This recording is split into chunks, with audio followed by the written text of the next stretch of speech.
Hello, and welcome to another episode of Myths and Stories, a Destiny 2 lore podcast.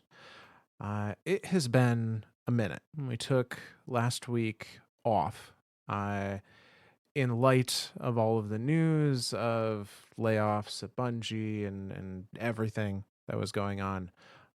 It was kind of hard to find motivation to be excited about recording in that moment. It was scary. It was. It was. I'm not gonna lie. Like I don't know if I can speak for Myth on this, but I was definitely like very down and was like, oh God, this is the end of gaming as a whole. Like the end of the world is nigh. Why? Yeah, I mean, Destiny has been a big beacon for both of us. I mean, we have spent a lot of time just in like we've spent years in that game. We've made friendships that we met each other through the game. Like it has been a very important part of our lives for a while, and I think a lot of the community probably has a similar sentiment, despite the ups and downs it's been through, and it felt very disheartening to see all of this happen and like really kind of took the wind out of the sails.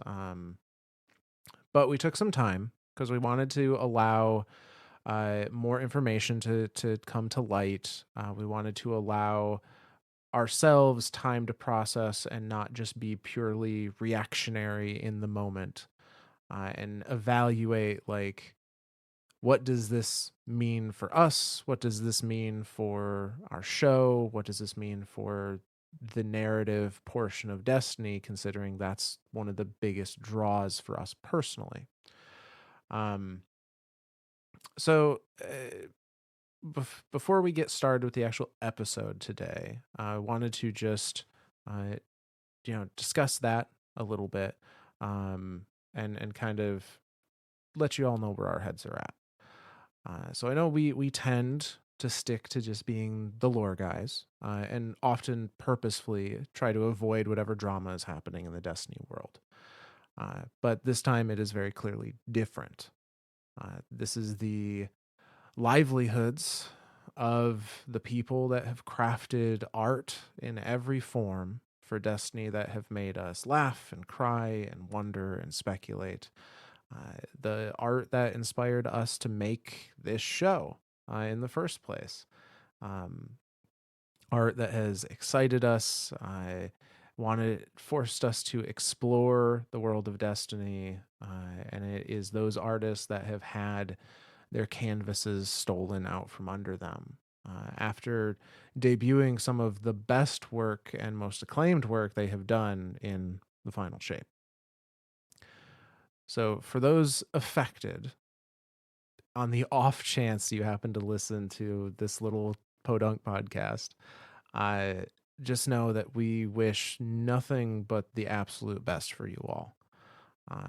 It is our hope that you land on your feet in a place that continues to let you create and inspire others through those creations.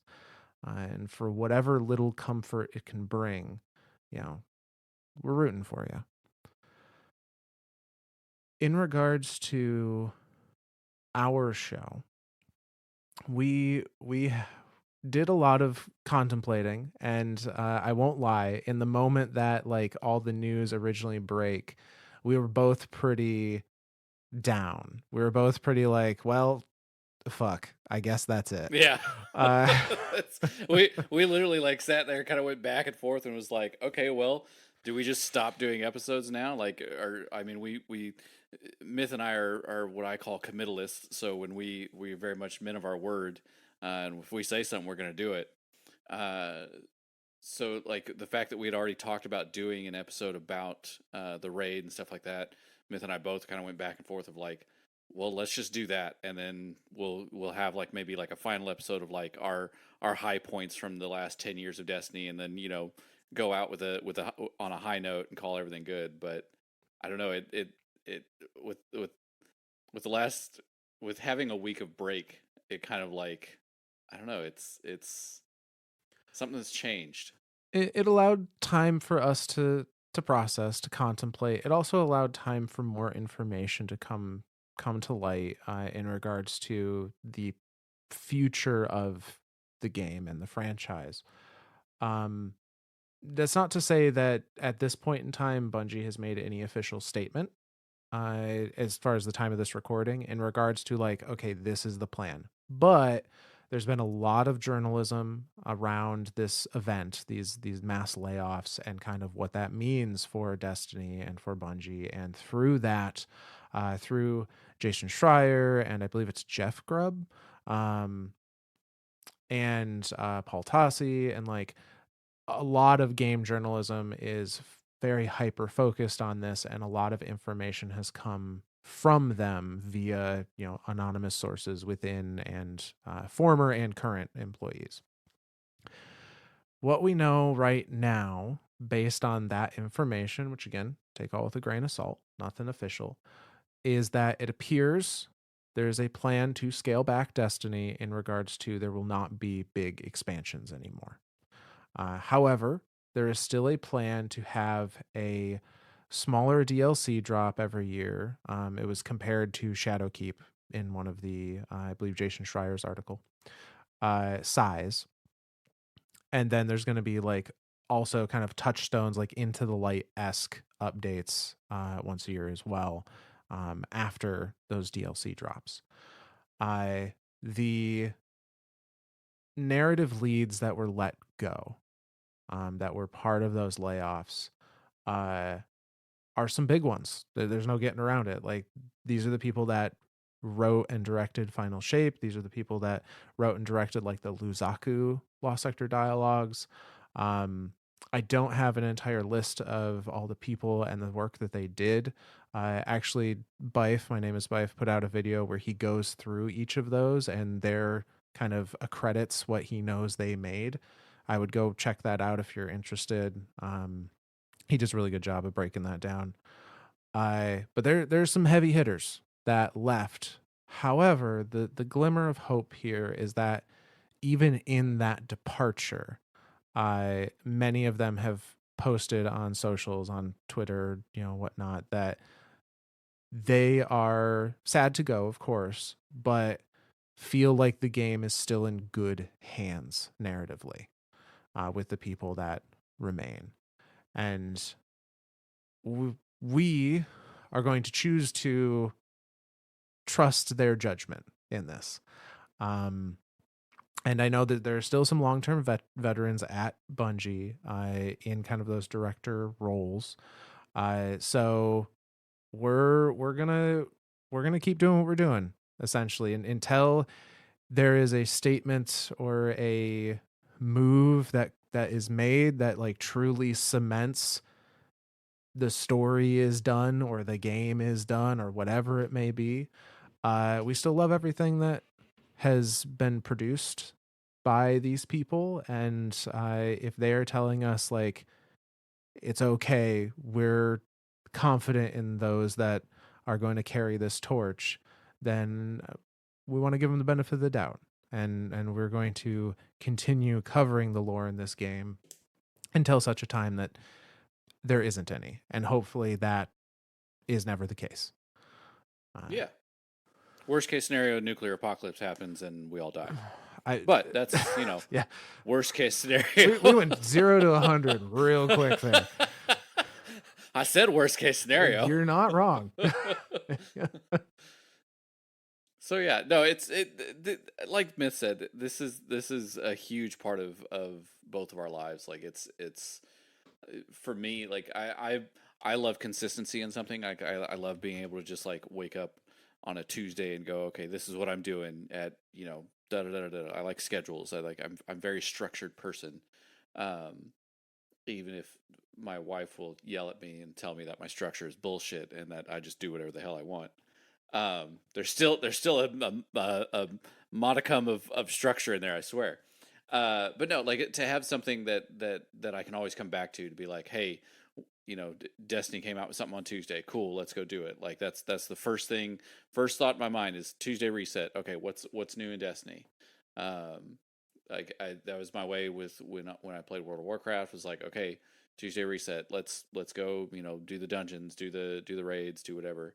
Um, So yeah, it again, it was very scary there for a whole week, week and a half of like, oh my God, this is it. Like, great, now I got to try to find something else to get into, and trying to find Destiny is such a unique space. There's no other game. I don't care what anyone says. There's no other game that does the gunplay that Destiny does as well as Destiny does it. Um, they have perfected that space.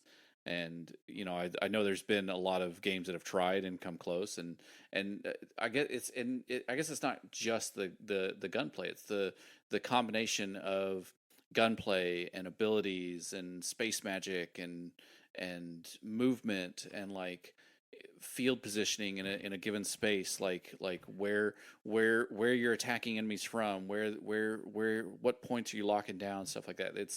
Destiny is it's good at what it does. Yeah, It's very good at what it does. is lightning in a And bottle. so to try to find something that was similar, I mean, I literally went through like 20 different games myself and was like, nope, nope, nope, this is crap, this is crap, that's crap. Well, where's my Destiny? This is bullshit. I want Destiny back. Um, so yeah, it was like I said, this was a hard couple of weeks for both of us, and it's after, again, like what Myth was saying, to let the dust settle and to kind of like come back and sit down and go, okay, this is what we do, this is what we love, and then the game, the news around it, to go, okay, look, we know it looks bleak, but there is a future here. Yeah. So the if it was, I think Myth and I talked about it too. Like if it was okay, we know future looks bleak, good luck. That would have been like one way of being like, okay, well, it's done, bye. But the fact that there was it looks bleak, but it's not as apocalyptic as it seems. So Yeah. yeah, I like Miss said, we're here to do stories, and that's what we're gonna do. Yeah. So, without further ado, the subject for this particular episode is going to be what we talked about. Feels like forever ago now. We're finally getting into the raid, and going Raid came through. out last week. No. Right. Yeah. Yeah. Raid's been out for a little over 2 months now. Yep. This is a tough one. Mechanically, this was, I mean, this was a feat for day oneers. Like, our group never made it to like the first reset portion of the first fight. Like, this thing kicked people's asses. Mm-hmm. Yes, it did. And going back into it, we've have multiple clears now. Obviously not in contest, but we've gone through the raid a couple times. Taken note of some of the dialogues and some of the things, and had enough time to go through and try and figure out some of the significance to the different raid encounters and even some of the mechanics, because that is something that I really love about what Destiny does is they try their best. They don't always hit it perfectly. Say, looking at you, Planet Room, uh, but Hey, sometimes you just got to have that odd encounter, man. for the most part, a lot of them have a real consistent like feel and or mechanical, like there is, you can tie it to a lore reasoning somewhere as to like why it makes sense that that mechanic is the way it is, which is really cool. um so we're gonna go, not a guide, not a like play by play of how you do the encounters. That's not what we do. But if you've listened to any of our other kind of raid stuff, it's going to be very similar in that we're going to go through each encounter, talk very lightly about what the space is, what the mechanic is, and how we think that mechanic may relate to something on the lore side. Uh, so yeah. So, starting this raid,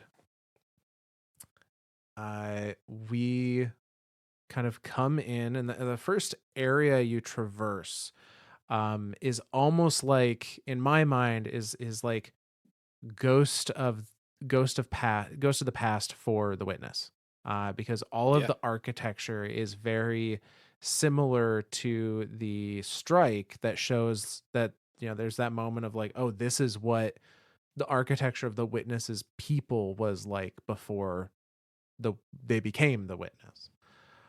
Yep. uh, but it's all like floating and disjointed and broken. um Finalized. yes, There's yes. there's a lot of that final. I think I'm going to use that term a lot. It's that we've seen it before in tons of other spaces where the witness or darkness has been mentioned or appeared. It's that like things have been sectionalized and like looked like they've been kind of like dissected or vivisected and then like replaced back together in like this odd amalgamation of a statue that like isn't quite whole, but it looks like it could have been like multiple different statues kind of mushed together into a single statue. It's that finalizing is what I think of it as.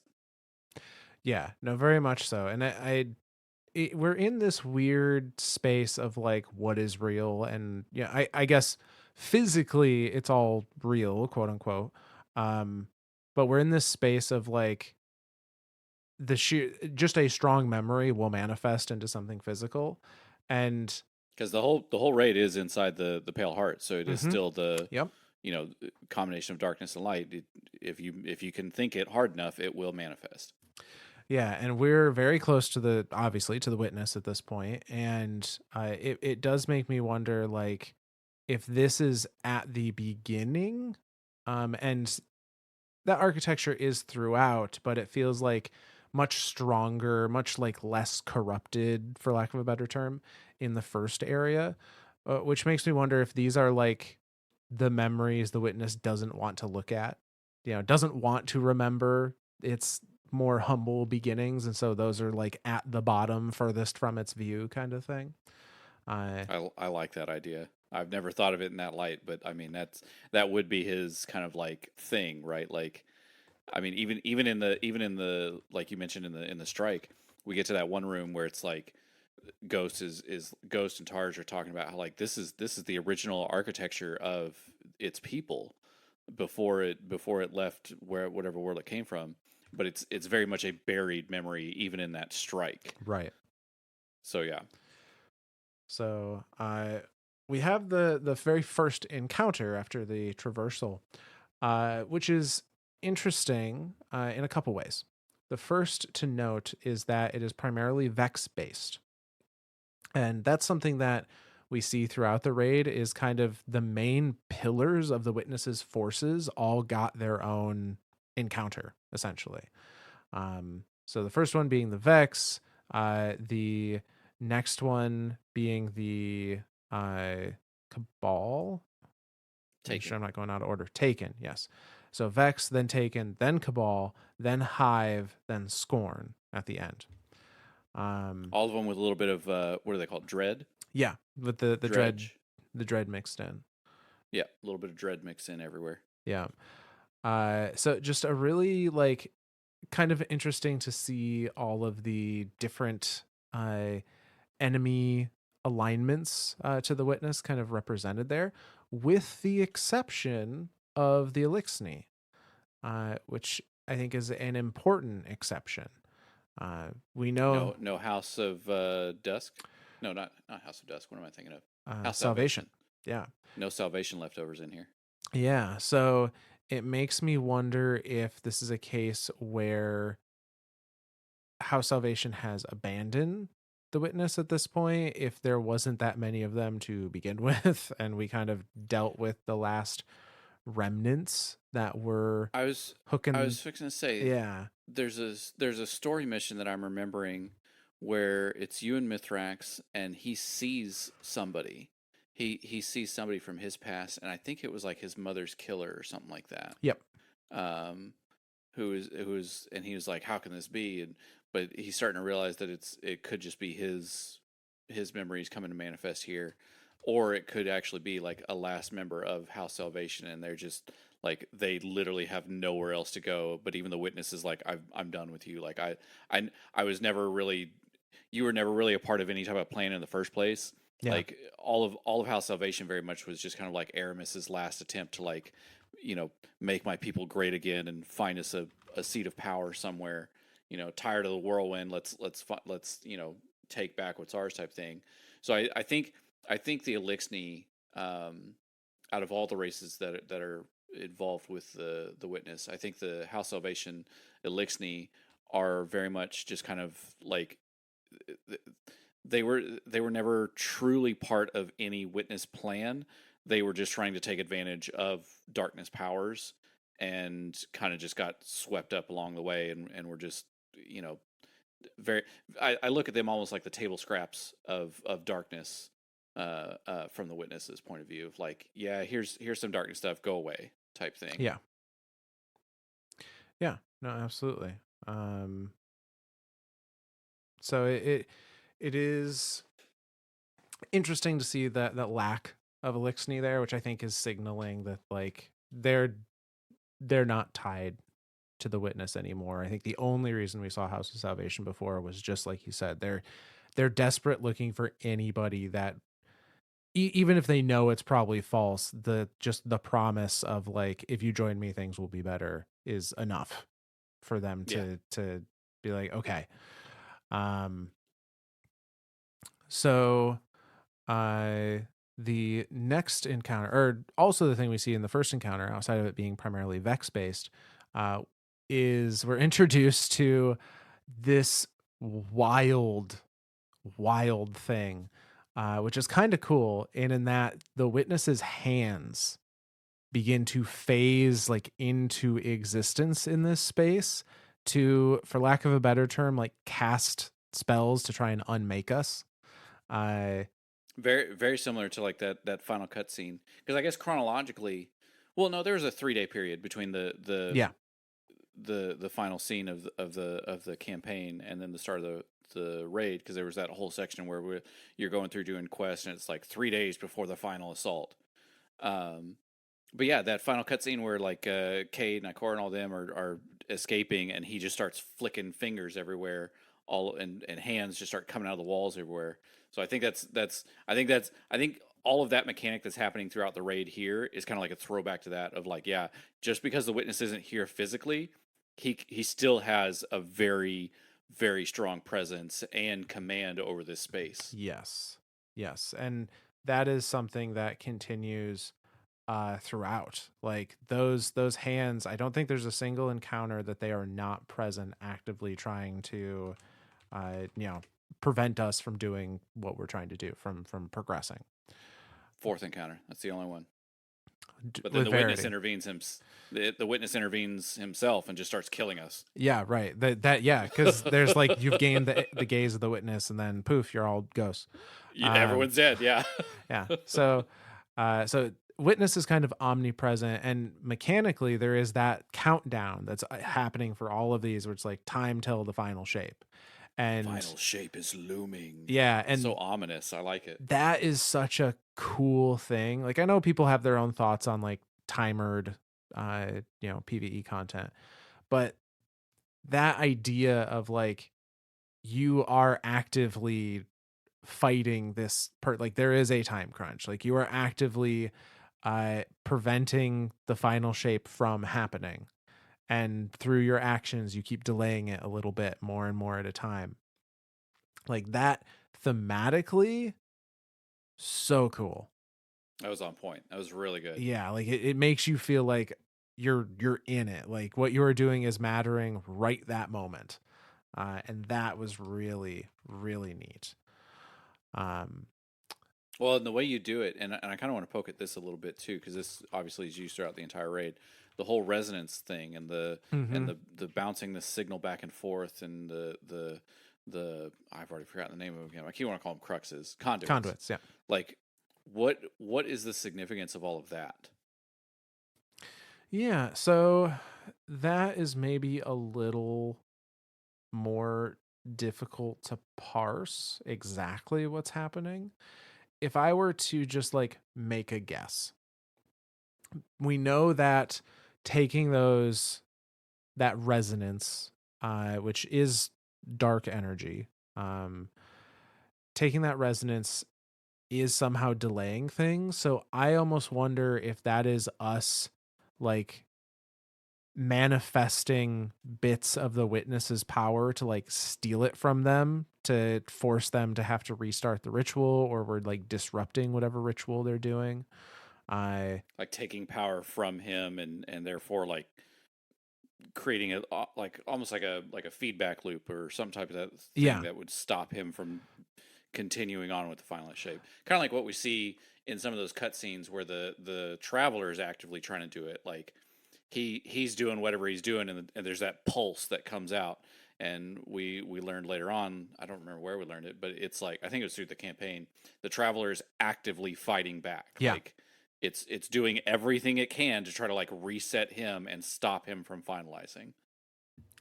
Yeah. I think that's lore wise what is happening there as we are like gathering this stuff, um and dunking it essentially, is creating kind of that power feedback loop to be like, nope, gotta restart your ritual now, nope, gotta do it again, Yep. nope, gotta do it again. uh Get dunked on, son. so yeah, but you complete the Vex encounter, the first encounter. Well, one last question about the Vex one. Are Yeah. those soul divisive? I don't know that it's explicitly stated, but almost certainly. Like, who else could it be, right?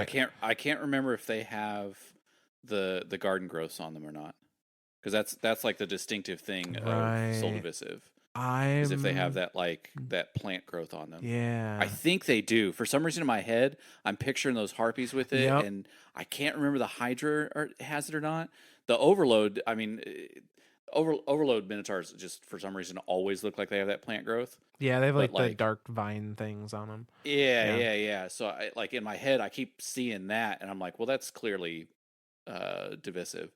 But like what you're saying, like what other Vex would it be? All other Vex are just kind of like their own. Like you have like the Vex, and you have the Soul Divisive Vex, and Right. the Soul Divisive Vex are specifically the ones that are being used by the witness and kind of like manipulated by the witness. So yeah, it would just make sense for it to be Soul Divisive Vex in there.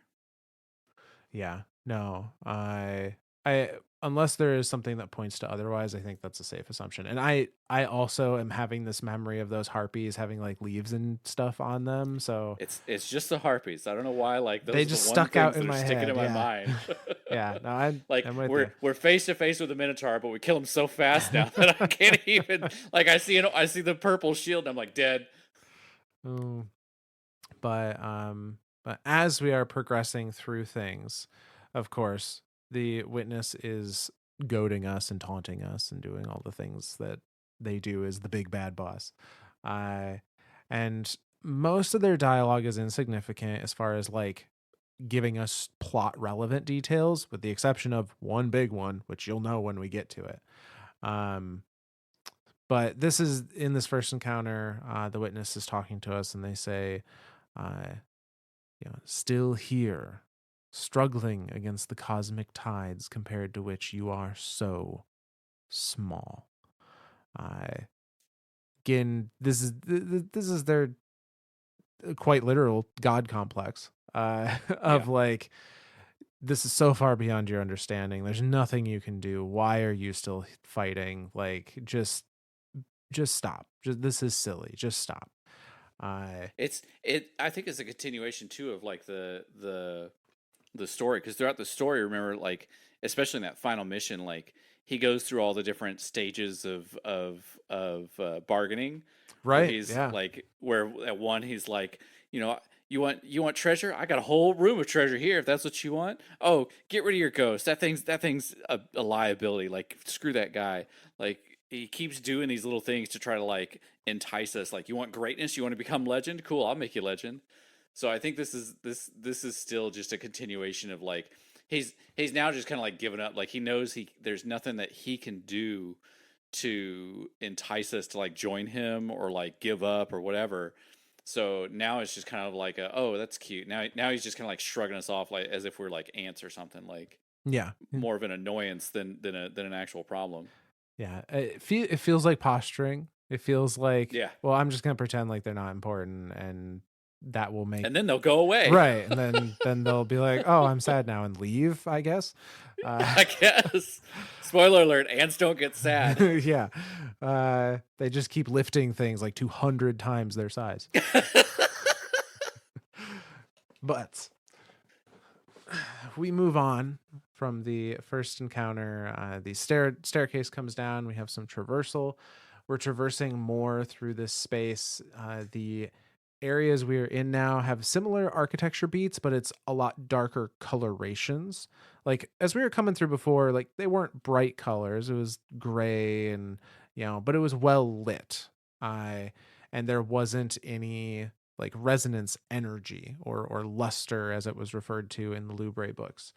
Um, but as we progress through this next space, we're starting to see more and more kind of finalization, as we've called it. Um, there are big like blocks of the amber, for lack of a better term, that are forming up and allowing us to traverse. We're crossing these like crazy statuesque uh, effigies. Some of them appear to be of guardians, which is kind of Yeah, interesting. And I wonder if because the witness has gone to like the central place in the heart and is beginning to do their work and to try and corrupt and use the traveler forcefully. I wonder if some of those statues were there from the traveler. Like if the traveler had built its own sanctuary within its heart, and the guardian statues were there as like effigies to its defenders, and they have now I believe been it. you know sliced up and taken over by the witness being there and invading. I mean, we see the same effigies throughout all of the the the public space, right? Like there are in the first area there are, I think it might be in all the areas, but the first area for sure there are what looks like tree growths. But if you look at them, they're people. One of them's a sweeper bot. One of them's a guard, like a titan, like lifting his arm above his head or something like that. Another one's like a hunter doing like a hunter dodge or something like that. So yeah, I think you're right. I think it is something that the traveler itself is built as like a beacon or a pillar or something like that. Yeah. Something to focus its own power through. Yeah. But so we're progressing through this space, and we land in the second encounter, which is Well, before we get there, there's a very significant statue on the way there, and it's of the city. for some reason I'm blanking. Please remind me. So after you get up the stairs, I think it's before you take the elevator up. There's a Oh, yep. there's a city. It's with a pyramid in it, and above it hangs the traveler, Yeah. and the whole thing has been finalized. But when you look at it from like the right angle, it looks as if the traveler's like zooming, right? Like, it has that like I call it like the anime zoom lines, Yes. Yeah. where they just draw a bunch of straight lines behind him and go, look, he's going really fast, and they're not really moving. But it's been finalized to look like that, as if the traveler is just like zooming off, and that it's this perfect little miniature model of the witnesses original their people's original city. I say almost identical. It is identical to what we saw in the cutscene with Zavala. When Zavala is being shown by the witnesses people, hey, this is what really happened here. Yeah. Like no, it didn't run from it. We ran from it, type thing. Like the witnesses people are trying to tell Zavala, look, there's more to this story than what's going on, and it shows Zavala that city with the huge pyramid, and then the traveler looming over it. And again, like I said, as we're traversing that space between the first and second encounter, boom, right there. So again, I think it's another repressed memory, like what you're saying, Myth. These are things that were in its past that it doesn't want to remember these things. These things he's trying to bury these things. But again, the memory takes form in this space that they're in. Memory doesn't. The two powers, light and dark, don't care what you're thinking about. They don't have consciousnesses. They're just acting on their own powers, like they just do. So the darkness side sees the memory and says, okay, cool, materialize it, and light goes, okay, cool, materialized, and there it is. Does that's all it is. It's just it's just like it's like a process to them, or to the I say them. I'm just I've just given consciousness to to light and dark. Um, but yeah, it's interesting to see it again this low in the levels of the raid. Like what you're saying, as we're climbing up, we're seeing kind of like repressed memories that are being more and more unfolded. And for that to be as low as it is, again, I think the witness is trying to forget this. Yeah, these are like buried, repressed. That's why they're not out in Yeah. the open. They're all in enclosed spaces that we traverse through. Um, yeah, so no, thank you. I had forgotten about the little diorama there because I remember we saw it the first time, like, oh, this is really cool. And then after that we've just zoomed past Lost it. our mind. Yeah. um but It's yeah, like Disneyland. You've seen it once, you've seen it 1,000 times. You're just gonna keep exactly. going. Yeah, we just keep going. But we keep going to encounter number two. I and encounter number two is fallen based, or excuse me, taken based. Thinking one, saying the other. And here we have a expansion. Again, the hands are still there. They're popping up out of kind of the central area, um, shooting stuff at us. And here we're introduced to the uh, the idea of like different flavors of resonance. Because the first encounter was all just triangles, it was all pyramids. It didn't matter what you picked up. Here we now see that there are multiple ways that resonance can come about, and on one hand, it might just be video game. We had to have some variation in the mechanic. On the other hand, it's interesting that it's a pyramid, a sphere, and then a cube. Um, the cube might be a little harder to fit into things, but the pyramid and the sphere have very obvious connotations as Yeah. to what those may be representative of in like the witness's mind. But mechanically, things are happening a lot more mechanically here than they are like lore relevant wise. It's gathering the resonance, activating conduits, dealing damage to the boss, all that fun stuff.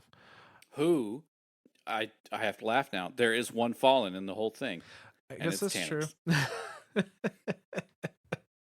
I mean, I they're love not I love named that they that, chose. but I love that that was the model that was chosen. Like out of everything you could have chosen for a boss in the final encounter, and for it to be a Tannix shaped Taken was like, all right, you fuckers. I see you. I'm watching what you're doing here, and this is bullshit, but this is hilarious. it is funny uh to And see this is the only actual boss in the raid, though. outside of the witness proper. Right. Yes, yeah. What do you remember? Do you remember what the name of it is? Is the Is it just Herald Herald of of the Witness? Finality. Herald of Finality. Yeah, Okay. yeah. Um, but yeah, it is one of it's one of those things where they had to be trolling a little bit, They you had know. to have. They're like, the Herald of Finality of all things is the one boss that you've never been able to deal a final death to because reasons. Because reasons. So it is fun. Name five bosses in Destiny. Tannix. All right, that was on me. Right, yeah. um so it was fun to see, um and say at first encounter at least, uh there isn't anything specifically that I can recall about the Herald of Finality that's like tells us much of anything about him, at least not during Not the really. raid. uh Like the only thing that like if we think of the actual mechanics and like what's happening in there, like we're gathering the resonances to try to like again disrupt the power. Like if we can steal power away from the witness and coalesce it in a single spot and kind of like overload his circuits. And again, I think that's truly what's happening there, is that like overloading of power. Like if we've pumped too much power into it, now it's because the whole, you got to think this whole thing, harmony and balance is what's been kind of like preached to us throughout the whole campaign. And then we get to this space and we're like, okay, well, if it takes harmony and balance to exist in the space and to do anything in this space, what if we just overload one side? We know we can mess around with darkness a little bit easier than we can with light for some reason. And maybe it's because this place is just that steeped in darkness. Like we're that close to the witness. Like darkness is everywhere, so it's easier to manifest it here. Um, so yeah, like the on the one hand, that's one of the mechanics we're doing. As far as the boss himself, like I can't even think of anything that the boss is doing to like he's not channeling anything. For the most part, he's just shooting us, like Right. I mean, being pissed and putting blights up. right. Like that'd be the only thing is like I guess potentially he's the one spawning the blights. Um Yeah, Now the one thing, although it does not give a name, it is just Herald of Finality. The one thing that is slightly interesting about that title is that the only other herald we have seen was Callus, who was the herald. I think it was Herald of the Witness. yeah. Um, and so, is that an implication that this is an Elixni that rose to the same rank as Callus in the Witness's opinion of them? Like, did they also become a disciple or pseudo disciple? Uh, Could be. but again, all speculation. We don't have a whole lot to actually go on other than like, huh, looks like Tanix. Uh, and maybe I that mean was that the purpose. that would be absolutely hilarious if it was just a Taken Tanix. Now, to be fair, there was a Taken Tanix before in D1 in that same strike that we first faced Tanix. I cannot remember the name of that one for the life of me. I do not remember either. Yeah. I can picture the space that it's in because I remember doing that one and was like, oh my god, this fight fucking sucks. Um, but I remember a taken Tanix on the same in the same strike area that the original Tanix fight was in. But I again can't remember the name of it for the life of me. Yeah. Now, something that's interesting about the character model for the Herald of Finality, they're only technically half taken. Their bottom half, like their legs up to their waist, is taken. But the rest of them, like from the waist up, is plated in a very similar, like reddish armor, that looks something similar to like Rulk or Nezarek. Uh, I was gonna ask, is that the I was thinking caretaker, but no, I think you're more on point with Rulk and Nezi.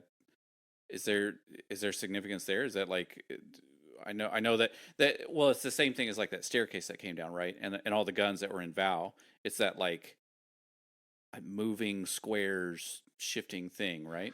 uh, yes, they have theirs is a little more uh solidified as far as like it looks like red armor, but it looks like the same kind of material that Rook's armor slash body question mark it was made out of.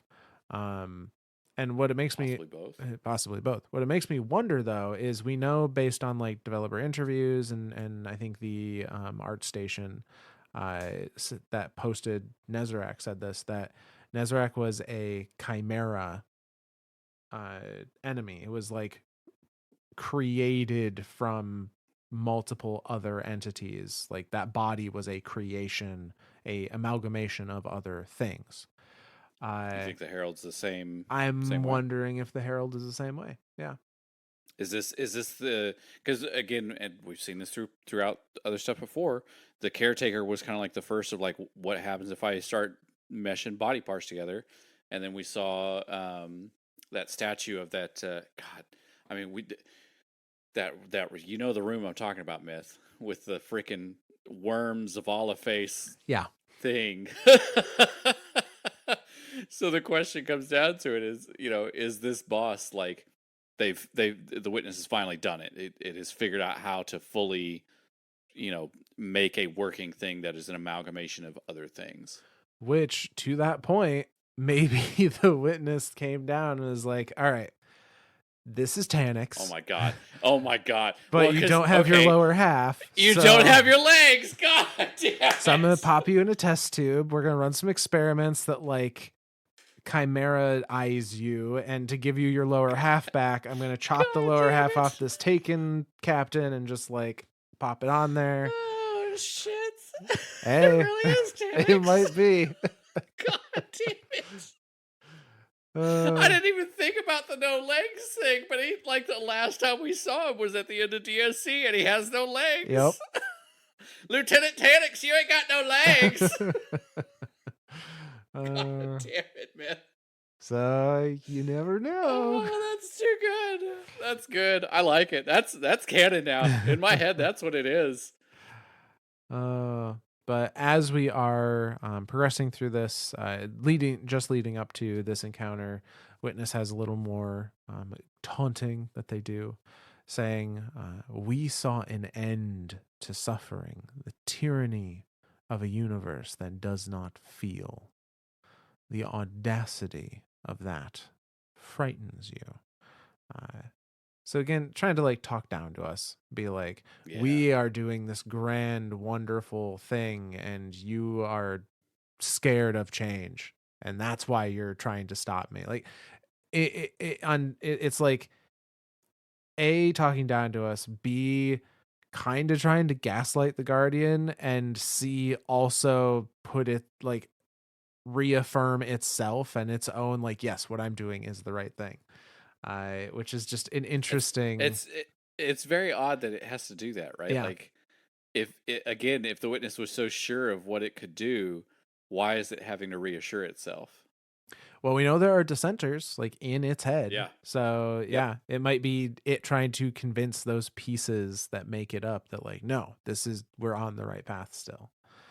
Um, but say we complete that second encounter. Well, and We that space too. I want to talk a little bit about that yeah. space. Yeah. It's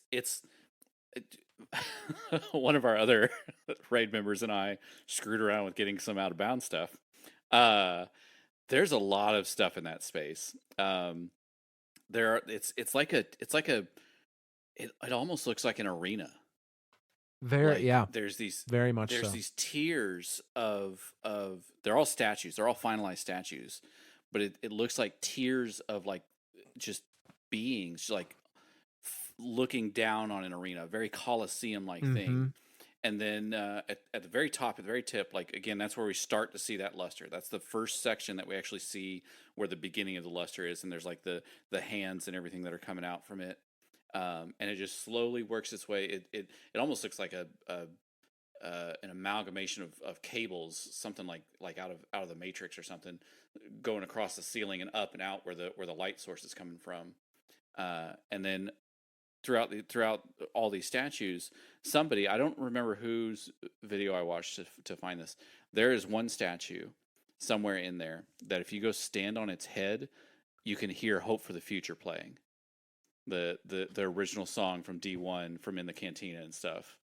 And I have to feel like obviously that's an Easter egg, like a cute Right, little yeah. like here you go from Bungie. But then like in the back of my mind, I'm like, is that something? Does that mean like the witness finalized the Cantina people and they're right there? Like, is that a thing? I don't know. Who knows? Because that's my curiosity about this space. And again, we don't know one way or another. This could just be witnesses being witness, and this space is being this space. But in my head, I'm like, well, this has got to be like the scores of races and galaxies that the witness has come across and finalized, and just like moved on, like Yeah. figured out what their finalization thing is, and like they are all trapped in there for the rest of eternity until we, the Guardians, do something about it. Yeah, no, I think that's probably pretty accurate. That like this is him kind of putting on display all his past victories, you know. I mean, and again, think of it in like a chronological order. In the beginning, in the first area, we kind of have this space that's very clean, very old school witness people architecture. Then we see that little diorama of the city and the traveler above it, and then we move into the space. Now it's like, oh, now we're moving through time. It's like, okay, well, this is what he's conquered since then. Since leaving that city, this is his prize room, for lack of a better term, of Yeah. showing off, like, this is what I've done. How what you're so small, and in that space, I think that's another thing too. You as a guardian are tiny in this space. Yes. Mm-hmm. You, like, I mean, this space is huge. Like, you look up and you look around, and you really are just this tiny speck. And like, the statue that's kind of in the back of the arena, you can climb all the way to the top of it, right where the all the way up to where the luster starts. And if you like turn around and look down, like, you're looking at the arena, and it's so small. And it's, again, I think it's more of that like storytelling element of like, look how small you, the guardian, are compared to all of this. How are you, one little dude or six little dudes, little ants, supposed to overcome this greatness that's been presented in front of you? I love that iconography, that to see that in a physical space was just, ah this raid. I've said it before, I'm going to say it again. This raid has taken my number one spot. Used to be Last Wish. This is my favorite raid. Yeah. I'm right there with you. Like, it environmentally, there's so much going on that is just, you'd spend forever finding new little things. They're like, Yeah, oh, that is, maybe that means this, and that ties into this. And I mean, we'd gone through it like 4 times at this point, where you pointed out to me, like, I think we're climbing the witness. And I was like, yeah. no, there's no way it doesn't. And then we started paying attention. It's like, oh shit, I think we are. I think Like, we're climbing the witness. Well, that was something I was going to touch on too, because again, this is the second traversal area. So in the very beginning traversal area, you're kind of like on the outside lower sections, and there's that one like kind of it doesn't it's spiraling, but very slowly spiraling. yeah, And you kind of look at the architecture of it, and we get into this next space, and again, it's spiraling again once we get back outside of the area that we're in, because you take that next transporter up, and you're outside again. And as you're going through that space, it's very similar. And we found later on, like way later on, like when you're doing the final traversal space up to get to the witness, you can kind of look at his lower body, and you can trace it back as a snake-like thing, and that snake-like section is that same architecture going all the way down, and it just kind of disappears into like the clouds below you, and you're like, shoot, were we climbing that? Was this whole thing just him? yeah, And I think that's a very real possibility, is that this entire time we are literally inside the witness, and we are just climbing up his memories made manifest throughout this whole thing. yeah. Which is very cool. Like, very cool environmental Super cool. storytelling. Thematically, like that makes a lot of sense. Kind of starting with earlier memories and then working our way up, and the architecture changes as we do so. Um, but so the next encounter, we have some traversal to get to, and the next encounter is almost entirely traversal. I Lore significance, I don't think there really is any here, outside of the fact that it is Cabal that you are fighting Yep. now. So Shadow Legion making an appearance, showing that they are uh, loyal to the witness, presumably more so than House Salvation, considering House Salvation's Yeah. not there. Well, and if you think about it, the witness would have access to the cloning facilities, right? Right? Because they Because worked with Callus is, Callus. yeah, and Yeah. Callus is no more. So, I mean, that's just free soldiers for him, free facilities for the witness to do whatever he wants with. Yeah. Yeah. So yeah, why not have some Shadow Legion Cabal in there? And this is the first room where we come across the cube as a resonance, and I think it's because the cube in the sky in that first room, the one that, like, I know you've played with it too. You go try to stand on it, and it like pushes you away, Yeah. and it does like the darkness, like bong, and every time you try to touch it or do anything, it like pushes you away. So I feel like there's some connection there. I don't know what it is though. Yeah, the only thing I can think of is in the different representations of resonance slash luster that we have seen.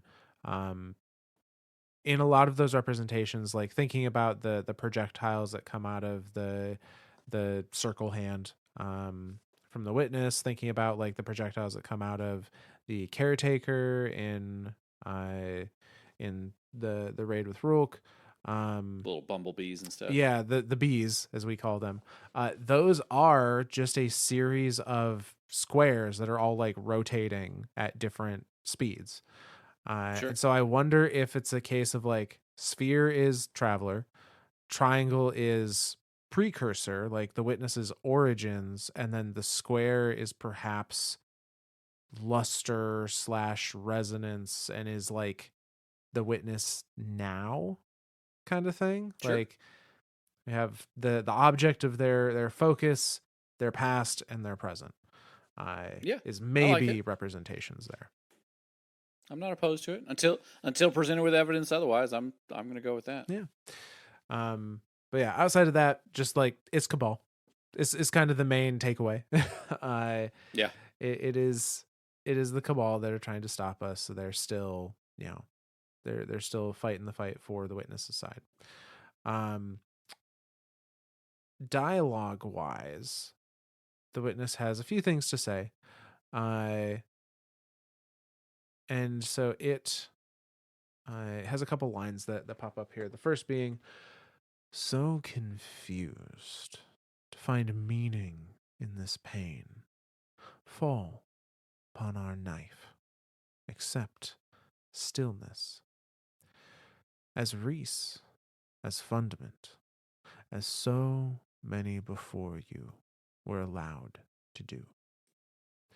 We are not bound by logic. We define its shape.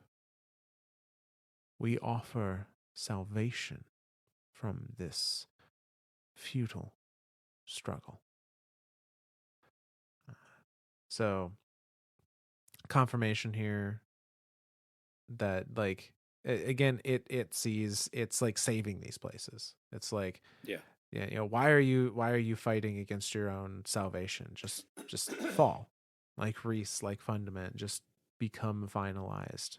Why do you want pain is kind of what it's uh posturing to us. Uh Yep. but we progress through that third encounter and we get to a section that leads to fourth encounter, Verity, which it is here, I'm pretty sure. Um, is it before or after Verity that like the big dialogue drop happens? Do you remember? I think it's before. For some I reason, want I'm to say it remembering because is. the traversal from the third to the fourth encounter is super short. It's like the door opens. Now you're like in this little like luster space, and you drop down. It's that traversal between the second and third encounter, I think, where the witness starts dropping some big bombs. It might It's either be there or it might it's be in the. after Could, Verity. It might be it between could be Verity after and the Verity final encounter. Well, because that section's also very very long in right, its traversal. right, and I think it was that longer section. Thinking of it. Well, regardless, we'll do Verity first. But Verity is such a interesting encounter in so many ways. It's fucked up, is what it is. I loved the first day we did it. I was in love with it. I was like somebody like I kind of hopped in halfway through. Somebody else was leaving, and I jumped in, and everyone was trying to do like a quick explanation to me, and everyone was like, "Okay, you're the math guy. You probably will get this like instantly." And like for some reason, the first day everything clicked. Like the next time after that, everything just fell apart in my head, and I was like, "I don't know what the fuck I'm doing in here." And it broke my mind, but I felt good afterwards. Like I hated it in the moment, but then afterward I was like, this was really fun. This really makes you think. Like It does. it's a tough encounter. No, it absolutely does. And it is. It is a very like it is not tough necessarily in the combat necessities. I mean, the ads can still kill you if you aren't watching it, but a lot of it is more like the difficulty comes from having to do mental, problems in your head Yeah. as you are doing everything else. And keeping track of all of that, like in the moment, if something changes and something doesn't go exactly according to plan, there's that moment of everyone going like, fuck, can I figure out how to fix this? There's a lot of that. There's a lot of Yes. like, well, I don't see this. Okay, pause for 2 seconds. Everyone just shut up and let me think. Yeah. So Verity is really interesting. So mechanically, I'm not going to get into all of that because there are many, many, many YouTube videos out there about just how the fuck Verity works. Uh, but what we are doing is a lot of duality, is a lot of, Yeah. there's people that are split. There are people that are trapped on the other side of a wall, and they need to essentially have a lock and a key created to allow them to get outside of that, to get back to this side. The other really interesting thing about Verity is that it is a room that it kind of doesn't know how it exists when you step into that Yeah. space. Uh, on the edges of your screen, I think this happens regardless of FOV, but on the edges of your screen, you can kind of see the little, just out of the corner of your eye, like where the black kind of lustered veins have started or have spread throughout here. But if you look at anything dead on, it looks like pure and white and probably how it did originally. That's gotta be something, right? There's like it feels too deliberate to just be like, oh well, it's just a graphical glitch or something like that. The Oh yeah. fact that like you can't stare at it directly, and the funny thing is like even if your character stops moving, it like goes away. Like you almost have to kind of like turn, like as you're turning or moving, you can see it, but then like if you look, it's like if you try to look directly, it's like the squigglies in your eye. Like if you try to look directly at it, it like moves away from your eye, and you're like, damn it, get back here. It's a really cool effect, and it again thinking of that significance of like if that's luster, if that's darkness, like is that telling us something? Is it like there's darkness somewhere there, and like if you focus on it, you're never going to see it, but if you just kind of like let it manifest, it will slowly creep in.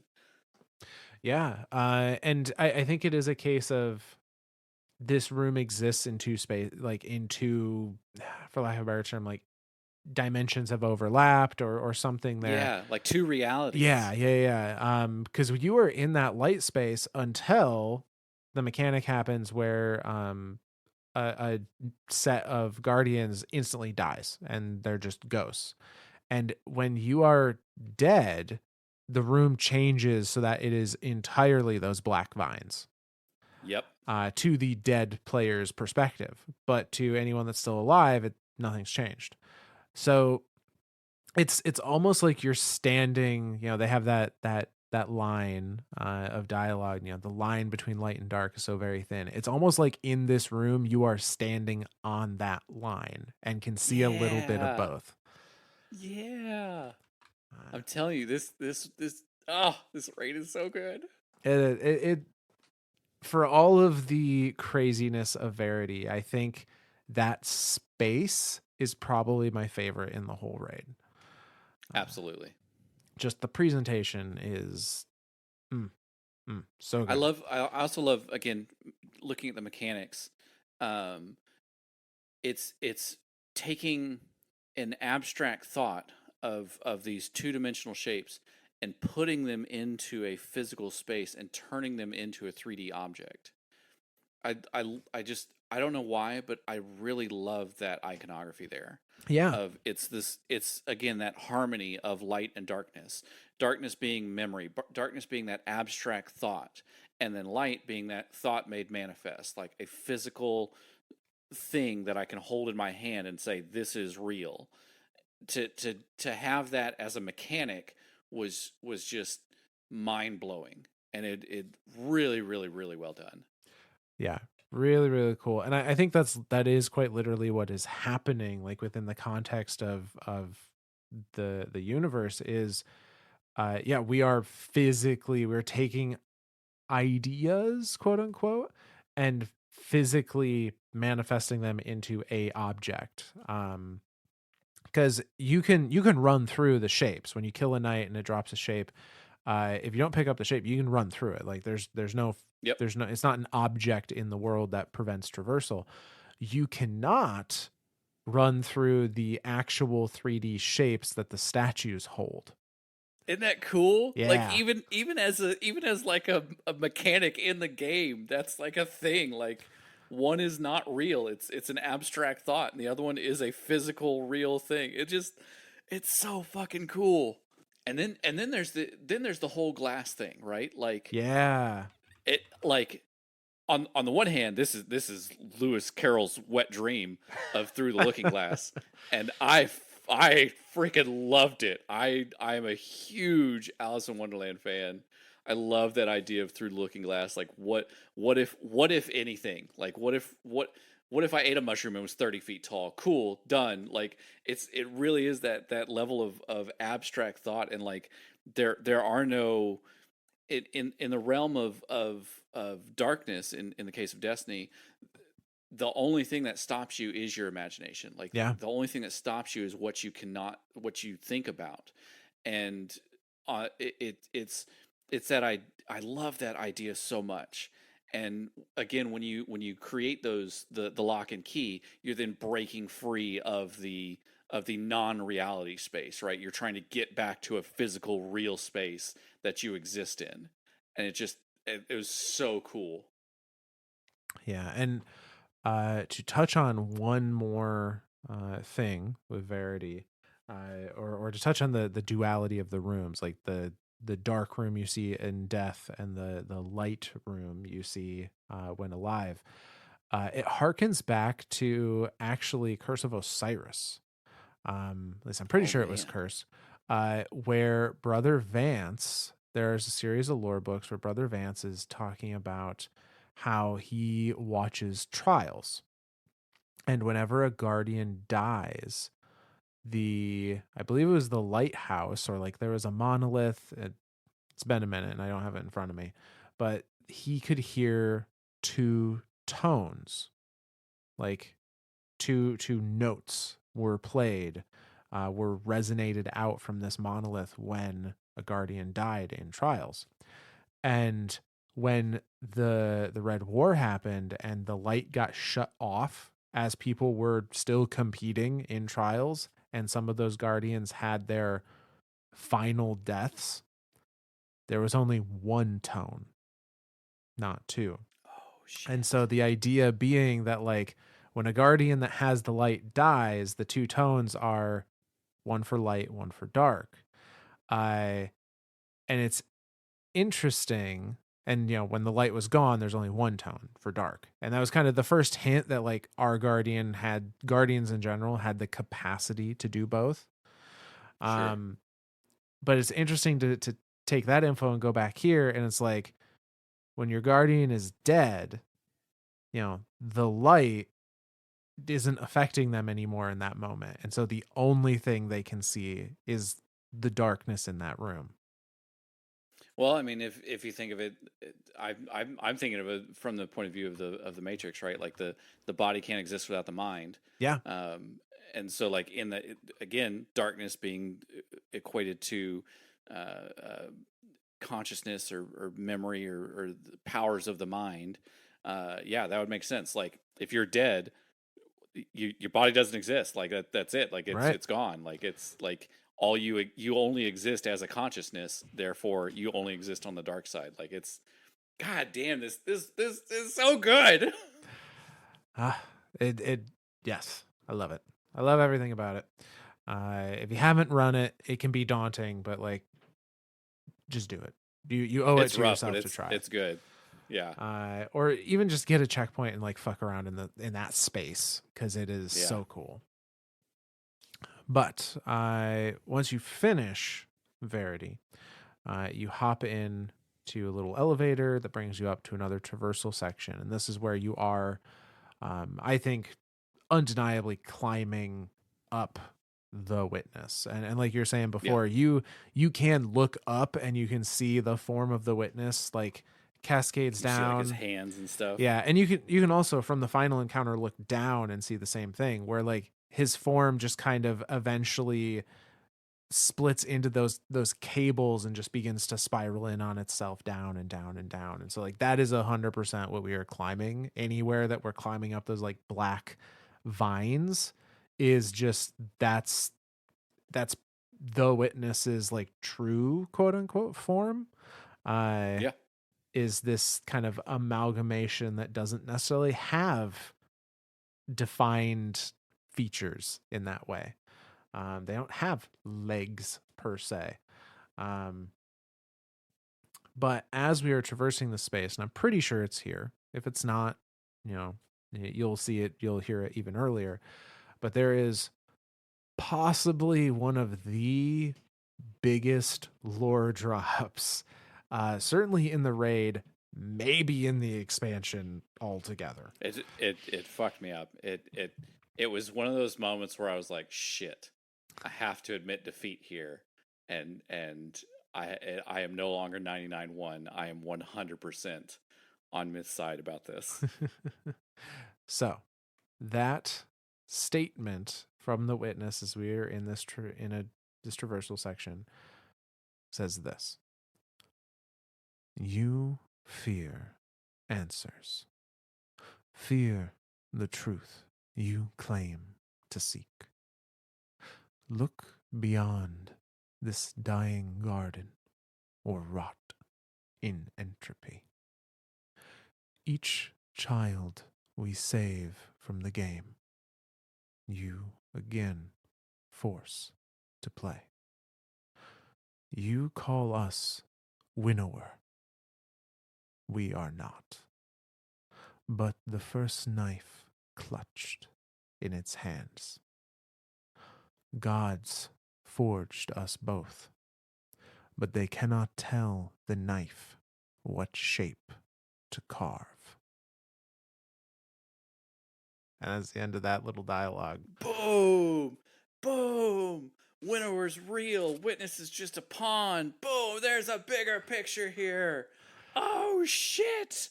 Does that mean the traveler isn't really the gardener? I don't fucking know.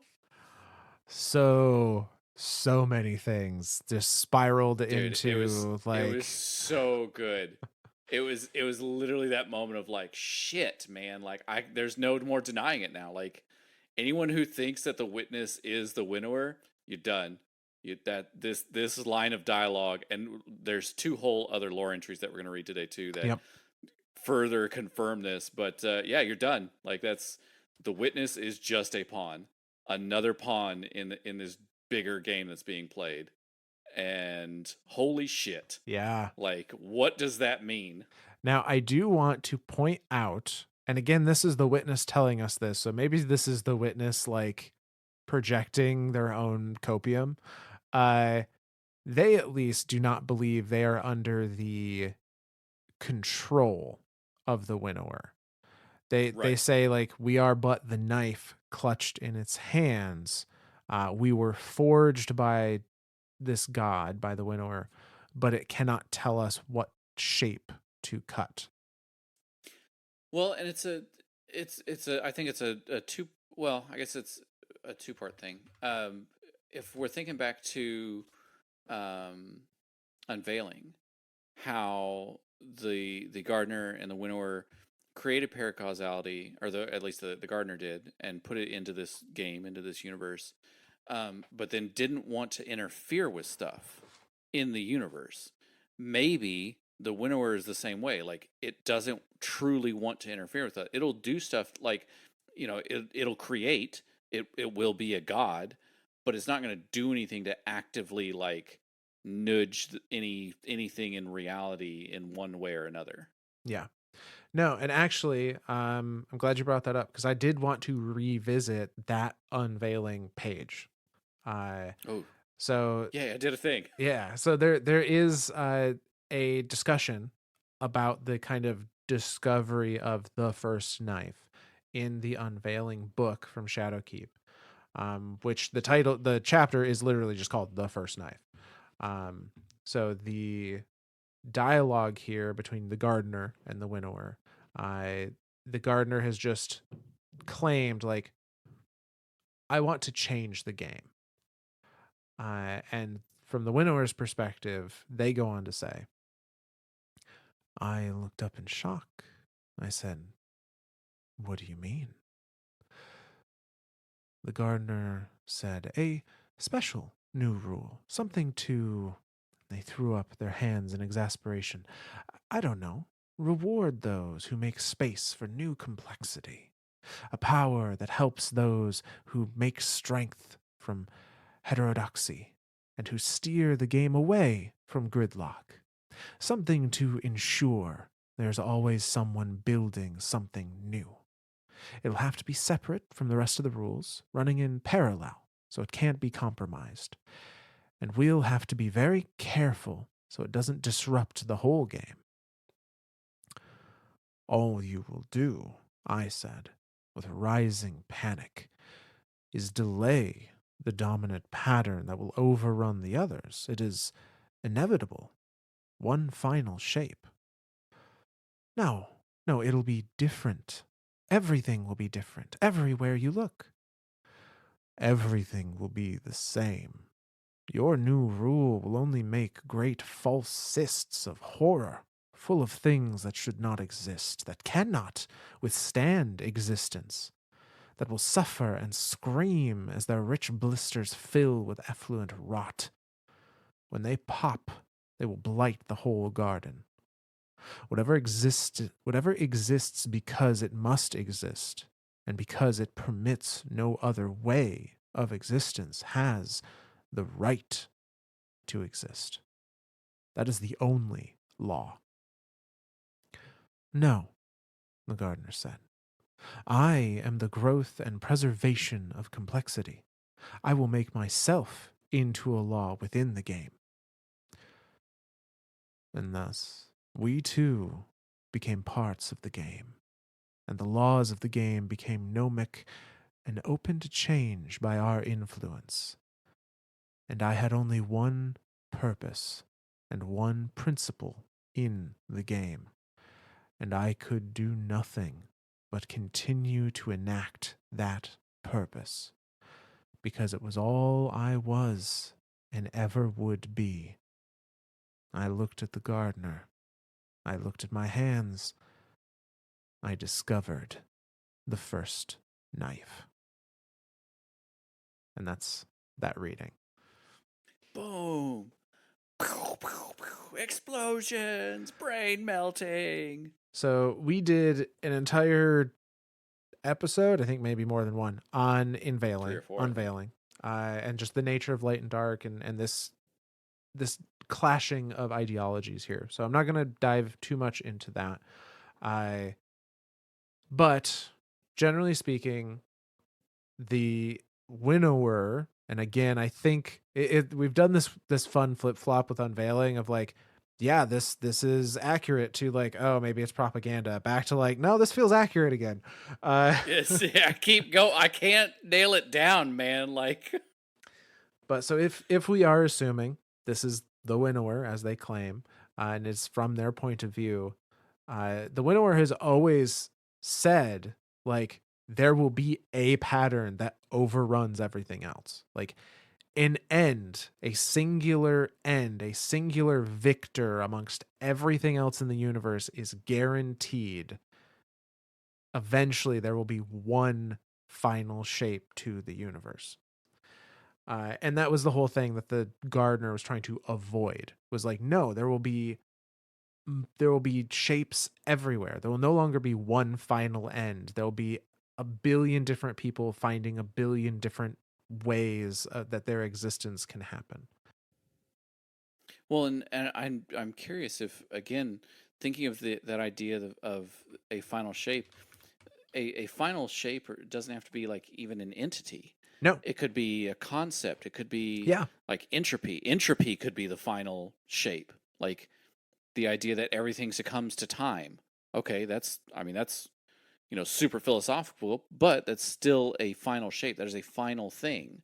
So yeah, I don't know, man. I can't tell if unveiling is propaganda or not. Like, it's driving me nuts. Now, I think the important thing here is that from the winnower's point of view, they don't necessarily express an idea of what the final shape should be. They just Right. express that there should be something that is the Right. final shape. Yep. And I think that's an important distinction, because when they're saying, like, I discovered the first knife, I think that is them going, okay, we're going to play by your rules, but my goal is the same as it has always been for time immemorium, and that is to guide the universe to what I believe is its natural conclusion. Yep. And here's this thing, this species within the game that, by the rules you set, I can empower to that end, to still bring Yeah. this universe about to a singular, purposeful conclusion. I I think going back to the dialogue, like the witness is, I am the first knife. It I have been empowered. I've been forged by the winnower, but it doesn't tell me what to make the universe look like. It doesn't care what my version of the final shape is, as long as a final shape does form. Yes. Yep. Yep. Yep. Yep. Yep. I like it. So, all that is to say, winnower's still out there. Yeah. Big Uh, baddie's still out there. very much so.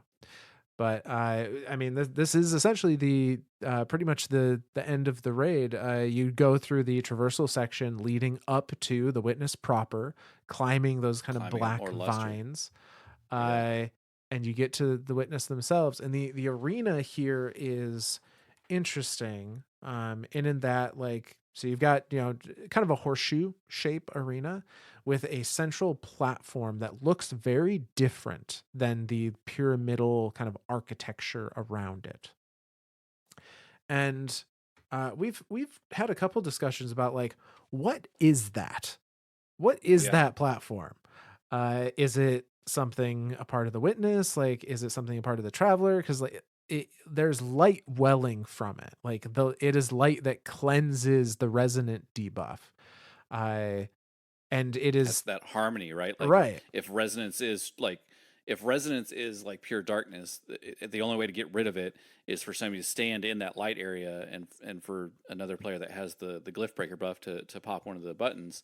Like that to me says that it's got to be made of light. It's got to be, the equal and opposite, the cancellation of the other, the harmony between the two. So it's like that center well has to be light, but it looks a lot like luster or maybe tree roots. I don't know. Well, and there's a couple things. Um, it's one of those, like, it could go. I could see it going a couple ways. Now we know that the witness, wherever they were in the spire doing their work, they were, like, literally carving into the essence, the being, the heart of the traveler, whatever that actually means. I Yep. so and through that, like, vivisection, they were going to be controlling and enacting the finalization of the universe. With that in mind, it may be that that pillar, that, like, tree root light pillar, is what's left of, like, the very central heart of that spire. Like, that is the nervous system of the traveler, kind of thing. Sure. Um and that's why it is this one kind of singular pillar of light that exists amongst all the other things going on. Uh it could also be that it is a natural forming, tree of, we say tree roots, like tree of silver wings tends to grow in areas where light and dark have had a connection. So perhaps it is tree roots in a way. It definitely doesn't look like luster. It looks distinctly different in, like, the Yeah. textures of the model and just the coloration and things. Um, But yeah, I'm kind of leaning more towards I think that is some connection node to the traveler proper to, I think of it as like a gift from the traveler. Like it even the traveler is fighting with us in this final fight. Like again. I like that iconography that it's invoking there throughout the entire campaign. It's talked about how like the traveler is gifting us like. We get the new super for each of the classes: the Song of Flame, yep. the oh god, I can't even think of the other two. The Void one and the Arc one for the Titan and the Hunter. And then of course Prismatic, like we keep getting these building on this harmony idea, and again the Traveler is gifting us stuff, and I think this truly is like a gift from the Traveler, and also the Traveler's way of, like I said, fighting in that final fight, like Right. the Traveler letting us know like it has a consciousness, it has a will, it is alive. It's not just like a machine ball in the sky like the Elixni kind of look at it as. So it has a very valued stake in this fight, and it wanted to be there with us. And so like for that to be a thing, it just again freaking amazing. It was. It's super super cool just across the board. I say the witness doesn't necessarily say anything particularly interesting. It's a lot of, for lack of a better term, like, the fluff dialogue, oh, is that all? The Yeah. final shape still has a place for you. Um, so on and so forth. They're very taunty little one-liner kind of things. Uh, so nothing specific dialogue wise there, but we injure the witness to the point where it has to disconnect. It has to leave this place where it had control over reality. We force it out. We force it away from that well of light. And injure it in doing so. And that is technically where the excision mission picks up, is like, okay, he's away from the source of like reality bending. This is going to be our one shot to try and finish him off. And that's the excision mission. Really, really well done. Very much That's so. as far as like a storied end, like the whole 10-year saga thing, or telling a story and then including the raid as part of that story, and then having a conclusion afterward. It's very, very, very well done. It is. It is. So there is not a whole lot of raid lore cards on items, sadly. Um, no, almost none It of the raid looks, armor has I was dedicated lore cards, but the right, flavor like text does spell out a little bit of a story. right.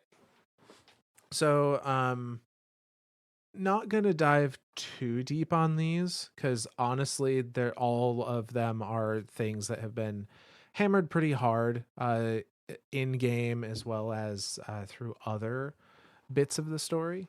But these are the uh, little snippets of storytelling regarding the Vanguard. So the hunter is all focused around like the witness tempting Crow, and kind of an idea of what Crow saw when the witness tempted them. So the flavor text going from like the helmet to the arms to the chest to the legs to the cloak uh, tells a little story of the House of Wolves, of that scene, or excuse me, not House of Wolves. In Forsaken, the scene of like Crow or Aldrin at that point, like taking and burning the Awoken throne. Um, and so the flavor text goes on to say, "I stand beside the empty throne. Nothing stands in my way. It is mine. In the distance, a hammer clangs. My heart burns. The fire laps at my feet. I turn. And there she is, radiant. And there is a lore card on the class items of each one uh, that is just goading by the witness. Say Yeah. in this case, it is more or less a repeat of what we heard in the story. It is the witness, essentially saying like, oh, I could make you the sovereign of the awoken. I could undo all the things you regret about Aldrin. I, doesn't that sound like, doesn't that sound like where you would want to be? And clearly we know Crow turned that down. Um, I say the Titan set is Zavala, and it is the story of his family once more. Uh, and in that, the flavor text goes, I was with them again, an embrace so long I held them with all the strength I had left. I saw my wife, my son. We were whole again. All the pain, all the guilt welled up at once, and then was gone. Together, we would find peace. And similarly, the class items lore card is the witness being like, "Look, you can have them back. Like, why wouldn't you want that? Uh, in this perfect little prison of what what we think you would rather live in." The third, the Warlock set, is around, as you might imagine, Ikora. Uh, and it seems to be uh, something around what happened in the Crucible. Uh, and Why she no longer fights there or something? something like that. Uh, it's one of those. It's what Ikora is one we don't know the full story on yet. Like there are moments in her history that we don't truly know what happened. And this I think is one of those. Uh and is maybe her like either the moment she realized she needed to step away from the crucible or the moment the crucible hooked her, perhaps. It's hard to say for sure. But the flavor text for it reads out as this: My greatest fear is reliving one specific moment. Shax is there, gun in my hand, hot to the touch. My heart is pounding, every inch of my being vibrating with adrenaline. I'm tired, but I can't give in. Time is called. We win. I win. One more round. Just one more round. And the bond, unfortunately, doesn't give us any context for what God she's damn talking it. about. Of course. Uh, it's talking essentially the witness to Ikora is saying, you have died countless times. You comprehend the final shape as a final death sentence of sort, but this is incorrect. It essentially is going on the like, you know, this is not the end. This is just a beautiful beginning for you. You just can't see it. All that stuff. Um, Sure. and say the one thing it does state at the end is, you know the transcendent ecstasy of danger, the rush of your joyous game, the delicious heat of battle, your guns and your beloved comrades together again. That moment, the very one.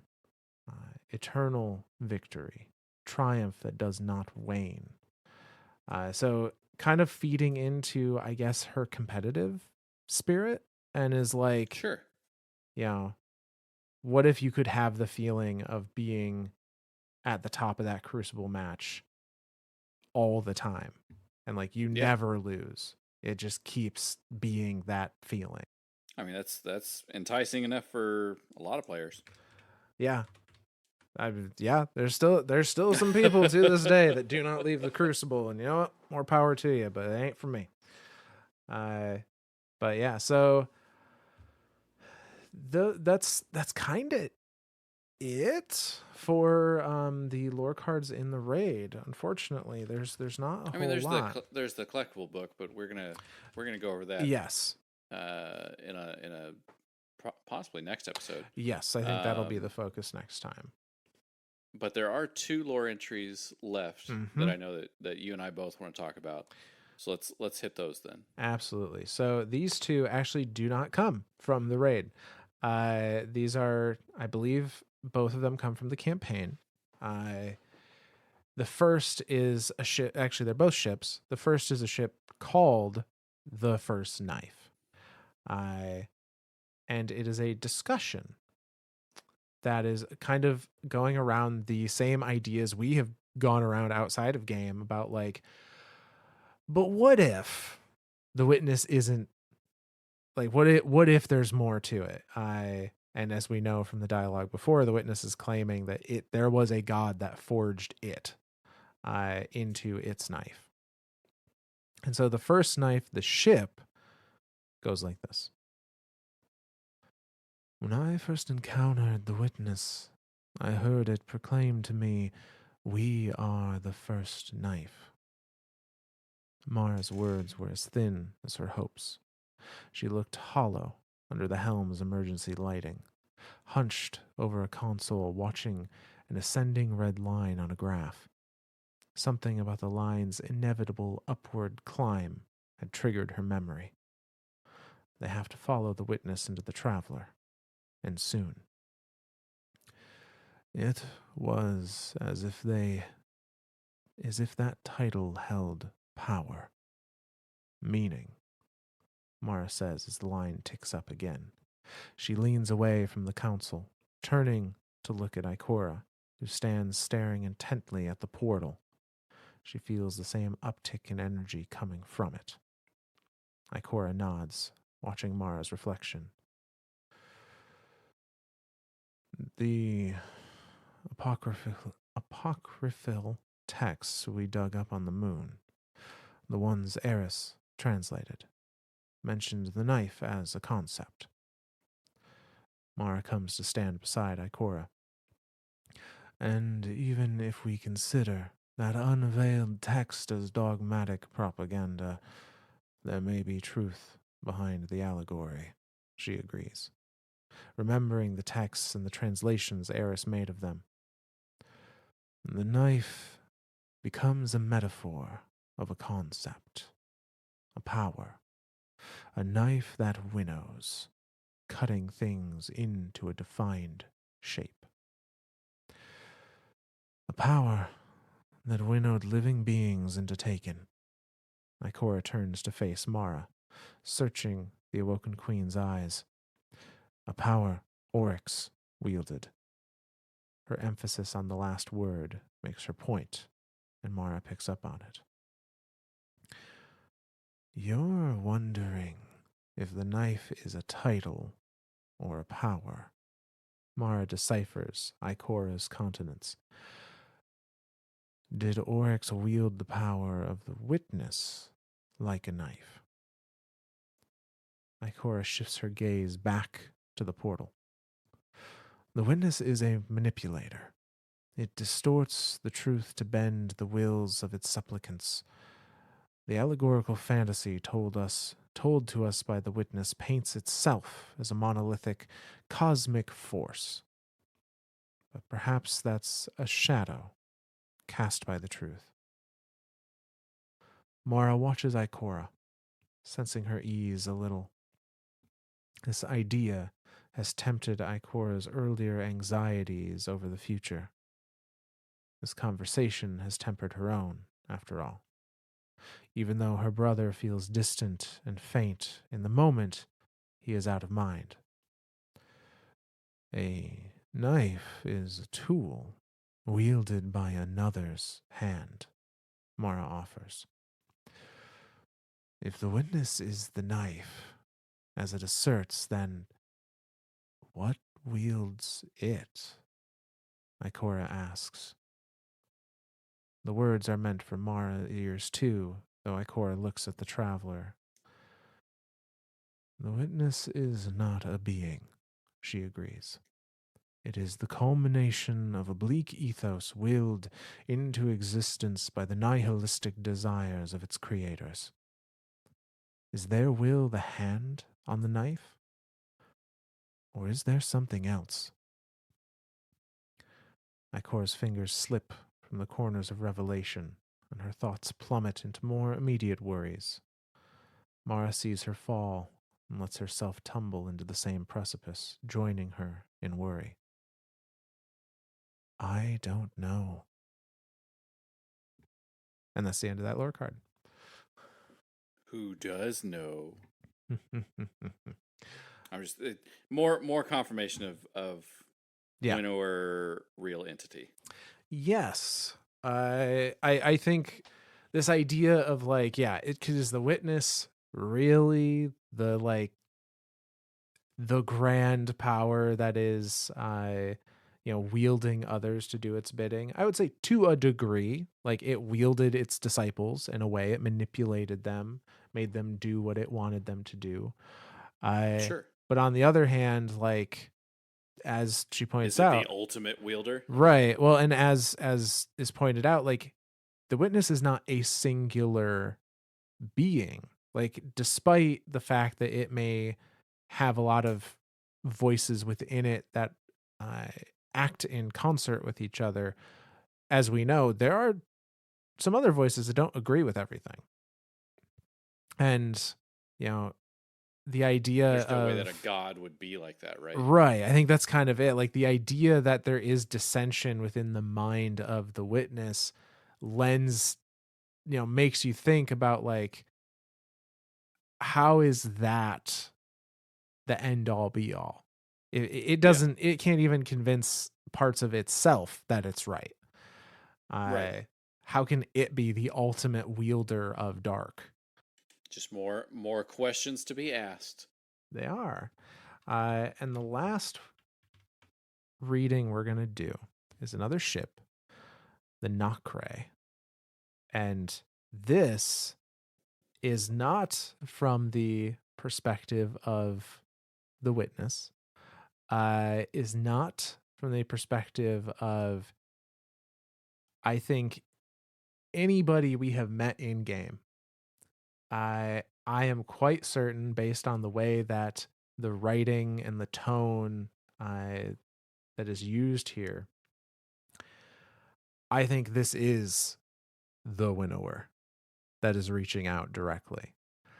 Um, and Nacre, for those unaware, is the material known as Mother of Pearl.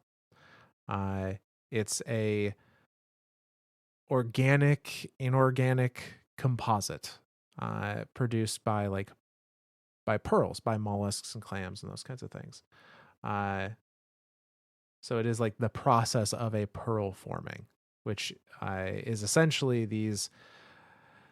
I don't know all the specific biological details, but it's like chemicals and enzymes being coated by a grain of sand. And eventually Yep. that forms up and solidifies and becomes a pearl. So I the Nacre ship, the flavor text is even the most perfect of pearls has a grit at its center.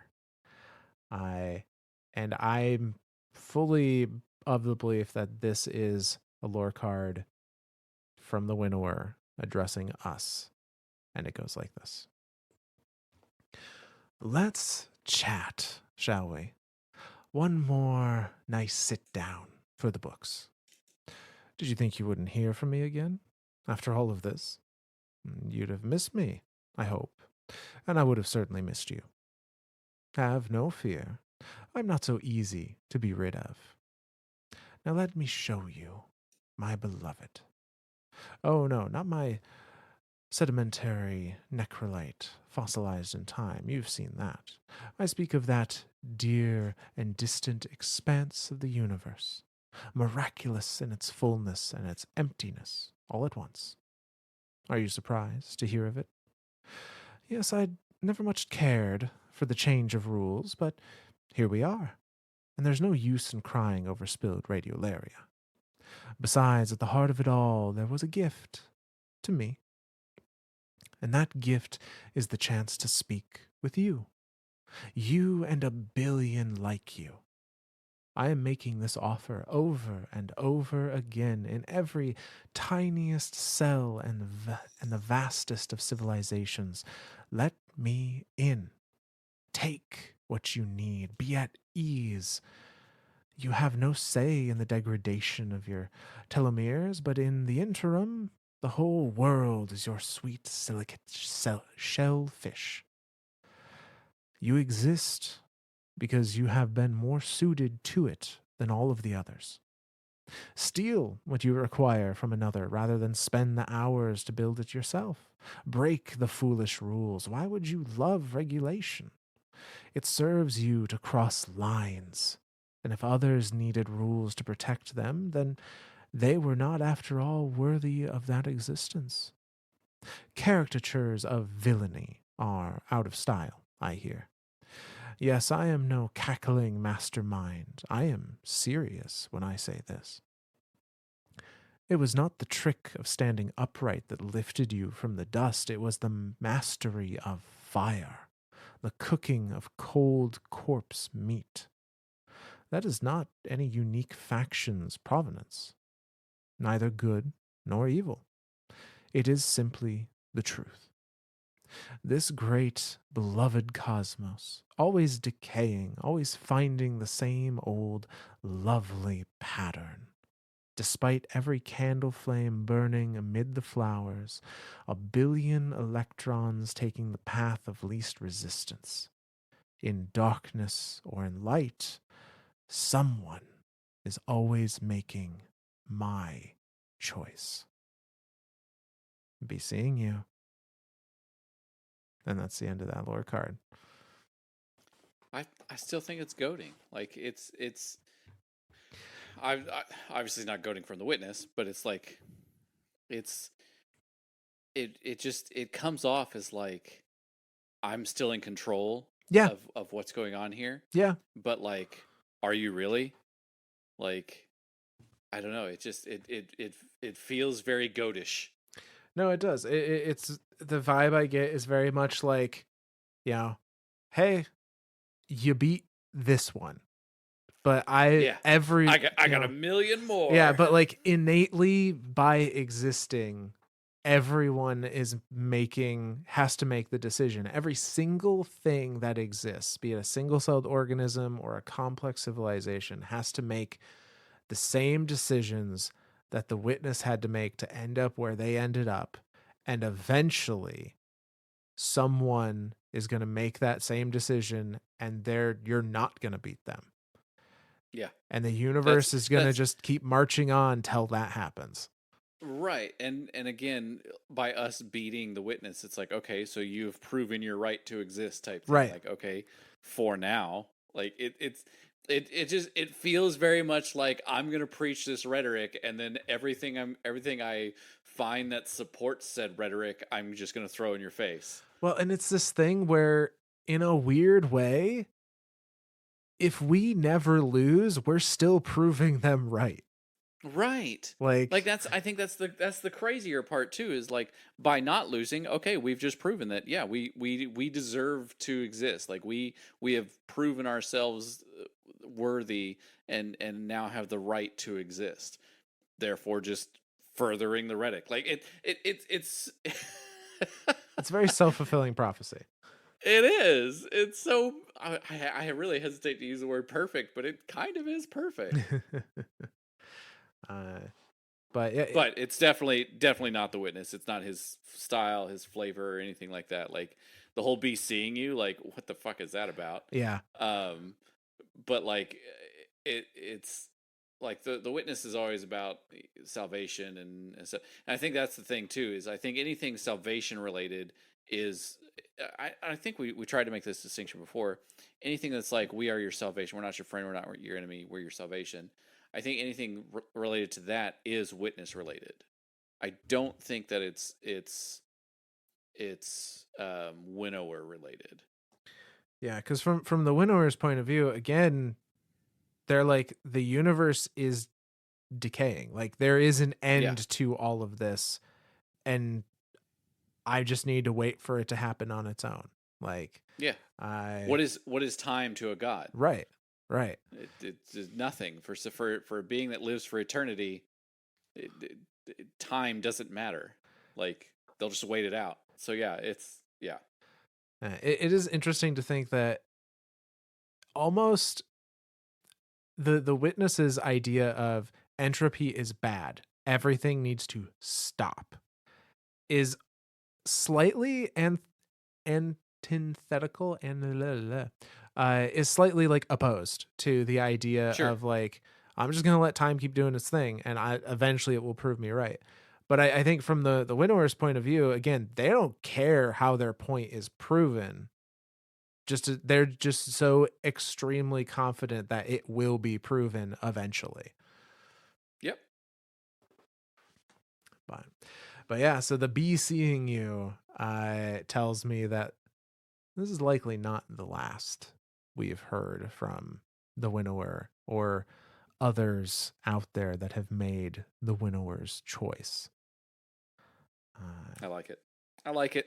But yeah, so that is where we're going to end our episode on the Salvation's Edge raid and the winnower slash first knife discussion, at least for now. Obviously, I have to concede. Like, there is a winnower. The witness is not it. There is something pulling. I can't even say pulling the strings, because it's kind of not pulling the strings. Like, it's actively trying to tell us that it is not pulling the strings, because it It doesn't need either to. can't or won't. It doesn't need to. Right. Right. Like, that's it. It'll get its goal eventually, and it doesn't care how long it takes. So yeah. All right. Well, shout outs. Yes. So we have a few shout outs to go over.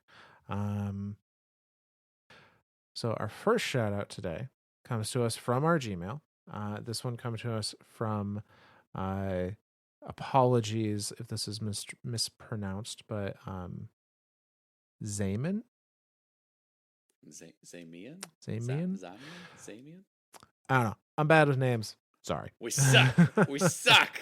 But they say, hey, Myth and Zor, I am like a week behind, so this may have already been answered. But you had a listener email regarding a grimoire card about a possible future with a fleet of guardian ships. And I think they may have been using this card or referencing this card from the Taken King. Oh my God. I love it when people do our homework. Uh, This is the greatest thing ever.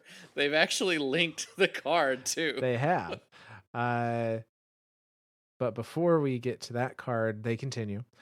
Was so glad to find your podcast. I love listening to the lore discussions, but the ghost story podcast fell apart early in D2, so I've been craving exactly the kind of talks you two supply. Started listening during the story of the Renegade series, and then went back and binged the whole thing, and have kept mostly current since. I had a dream lapse. I had a Destiny lapse from Season of the Forge to Season of Arrivals, so I love when I hear lore bits I missed. Keep up the good work. Well, thank you. Yes, so they do list this lore card here. So the lore card they are referencing is from released with Taken King, and it is the lore card titled Mystery: The Vault of Glass 3. And the lore card says this: a star field. The stars swing slowly across the ghost's field of view. Just darkness and the blazing fury of distant suns as the ghost tumbles through empty space. Hours of this before, with a wash of power, a huge convoy of ships drops into reality from warp. a convoy of guardian craft, hundreds strong. Ships of all sizes and shapes can be seen, from venerable craft that have been salvaged from the Golden Age through to city designs to vessels that have yet to emerge from shipwrights' hangars. The ships are battle scarred. Many are barely spaceworthy. As warp drives wind down, several seem to lose power and begin to drift. Some of the largest craft bear imagery familiar to frequent visitors to the tower: dead orbit symbols, the simple icon of the Vanguard. The new monarchy and future war cults as well, though fewer examples can be seen. Others bear symbols never seen in the tower to date. Every single ship, from the largest cruiser to the smallest personal craft, carries shards of stone, remnants of the city and the tower. Banners, too, tattered and worn from the entering and leaving of warp. The fleet is only visible for a few breaths, less than a minute, and then with a flash of light, the fleet jumps on. The craft that have lost power are left behind, spinning and whirling away from the etheric wake of their powered fellows. The ghost spins on, and soon enough only stars fill its field of view until the fragment ends. And that's the end of the Grimoire card. I can't remember what that was in reference to, as far as like the original homework assignment. So But it was, yeah, it was a shout out that somebody made, um, that now I'm gonna have to try and find and pull up. That was essentially like they were wondering if we thought what we were seeing was or if they thought that like Frontiers was going to lead to this kind of scene, oh, I sure, believe. sure. I mean, it's possible. Like again, the idea that's been presented with the third episode is that idea of like, what if we took the reins of the helm, or the reins of the dreadnought, and were that we were the navigator now, and like we flew it somewhere. Like the I don't know, that imagery, or the way that that's worded makes me think that we are going somewhere, and then but then where are we going, right? Like what is Yeah. if Soul isn't the last bastion, where else can we go? Right. And, well, and this almost sounds less like an exploration party and more like refugees. Yeah, Like they're carrying stone shards in remembrance of the city and the tower. Their crafts are barely able to keep going, but they have to. Um, and I'm curious if this is like a possible dark future. Like if this is that's, the yeah, fact that it says Vault of Glass, I'm curious if this is something that like the Vex are referencing it for whatever reason. Like the Vex are seeing this as like a series of events, but they, again, since they don't really perceive time either, they don't know where this is happening, or if this has happened, or if it's going to happen, or what. So it's, I don't know. It seems that way. yeah, it to me, being this titled Vault of Glass, I think this is probably some Vex simulation where we lost the city and the tower and had to just GTFO. Yeah, And like possibly the Vex took the system. yeah, yeah. Or perhaps it's something from, maybe Gaul, we couldn't push Gaul back. And so we had Yeah, to abandon it, or, who knows what the other context may have been. But we do know that like New Monarchy, Future War Called Dead Orbit, they're not really on the good graces of the Vanguard anymore. Like they're not in the tower anymore. right. So this specific thing playing out is unlikely, but it is kind of interesting to think that there were ideas floating around even back in D1 of like, what would it look like if we had to run? Like, Yeah. so yeah. So thank you for finding that. That makes much more sense in context with what the other Guardian was kind of telling us. And I'm glad that you're finding the show enjoyable and went back and like listened to the whole backlog, because that is a feat. That is. But We're what with episode 150 now, or something like that. I don't know. We're up there. We're up there. But yeah. So the next uh the next shout out here comes to us from Twitter, specifically from the Twitter handle is just Connor. So I'm not sure exactly as to it is if it is one of the if it is the Connor we personally know or not. But in either case, thank you. But they say, after listening to the final episode of the Micah stuff, I'd like to say the moment of Mara saying that she recognized the colors, I feel is significant. That it's her as she formed the universe of the distributary. And it had me thinking, what if the Traveler and the Veil, being the combo of light and dark, created the in game universe?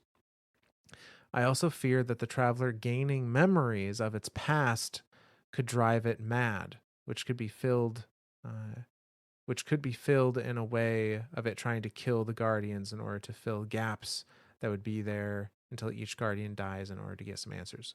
Okay, so Oh, like that furthering of the idea of yeah, like the Ghost joined the Hive, and so we killed it to get Ghost.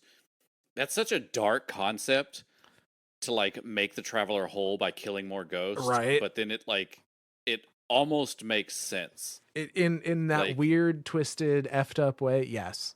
like it it almost makes it like it, and it's that weird like what if, and then like the first half, I absolutely think that that's something I am 100% under the influence that the Pale Heart is a little mini pocket dimension, the same way that Mara created the distributary. yeah. I do not think that the Traveler and Veil created our universe, only because the Winnower, this new concept of the Winnower, right? Like it is above the the witness, and the witness is specifically trying to chase down the Traveler. Right. Like I don't think that I think there's still something above the Traveler, that the gardener, but I don't think that the Traveler itself is the gardener, and therefore I don't think that it and the Veil created our universe. I think they were there. There is something about the two of them that uh, there's something there. Yeah. I don't know what that something is. Because again, we still don't really know a whole lot about the Traveler itself. I wonder Um, if the Traveler is an agent of the Gardener in the same way I the Witness was an agent of the Winnower. I think that's more correct, because again, the witness talks about itself as the first knife. Okay, well, if the first knife is the tool of the winnower, what is the tool of the gardener? Right. And therefore, now we have the Traveler. So whatever the Traveler wants to call itself, again, because it doesn't, well, I think because of the Veil now, because of its proximity to the Veil, or the combination of the light and dark that's happening there, like maybe it is gaining memories back, or like maybe as the ghosts are being killed and recombined with the Traveler, like I don't know, maybe it is gaining small memories back piece by piece. Um, but I don't know. It's hard to tell. But I do think I do think that those two things are true. I think that the Traveler and the Veil didn't necessarily create our universe, but I think the combination of light and dark that happened and that portal is a pocket dimension, similar to the distributary, that Mara created. Yes, I 100% think that they're on point here with Mara recognized the colors because she saw them when she She saw it. created She the did. Yep. distributary. Yeah, I'm She's the 100% in only agreement. entity that I can think of that has done the same thing Right. that the witness did. Yeah. No, absolutely. Uh, But yeah, so thank you for that, for your comments. But I say that is it for shoutouts for this episode. But if you liked what you heard, you want to support us in some way, leave a review on your platform of choice. Goes a long way. Or tell a friend that you think might be interested. If you want to reach out, you can either leave a text review if your platform allows. Spotify, you can leave comments now. That's brand new. Or you can reach out Twitter at Myths and Stories, YouTube, youtube.com/at Myths and Stories, or our Gmail, mythsandstories@gmail.com. And you may see yourself as a future shout out. Yeah. I'm going to do kind of a broad thank you today. Just thank you to everyone at Bungie that has worked on Destiny, that's been a part of anything that has influenced my personal gaming, and has brought me into Destiny. The artists, the sound guys, the narrative team, the anything and everything that has to do with Destiny. Thank you, all of you. I know it's, again, we talked about at the beginning of this episode.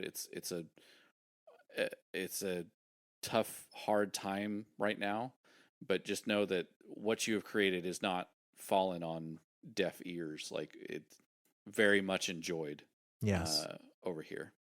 absolutely. So yeah. Anything else, Beth? That's it. Alrighty. Well, then, from all of us lore daddies to all of you guardians out there, we'll see you next time. You found your people. Guardians do love their myths and stories.